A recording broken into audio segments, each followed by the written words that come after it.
Hello guys, welcome back to 99 Reviews. If your iPhone is having trouble connecting to Wi-Fi, Bluetooth, or even mobile data, then this video is for you. Sometimes your phone just refuses to connect, or the connection keeps dropping, and it can be really frustrating. But don't worry, in this video I'll show you a quick and simple fix that can solve all these issues in just a few seconds.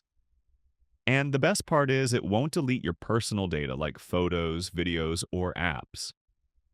Let's get started. First, open Settings on your iPhone.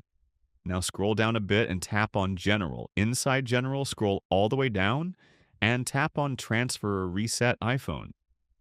Next, tap on Reset. Here you'll see multiple options, but the one you need to select is Reset Network Settings. Now enter your iPhone passcode and confirm again to reset network settings. Once you do this, your iPhone will restart automatically.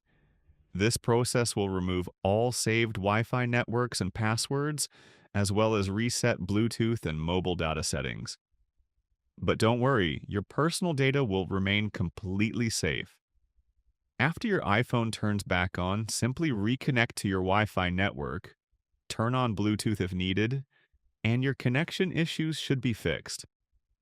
In most cases, this solves problems like slow internet, Wi-Fi not connecting, Bluetooth not pairing, or mobile data not working properly.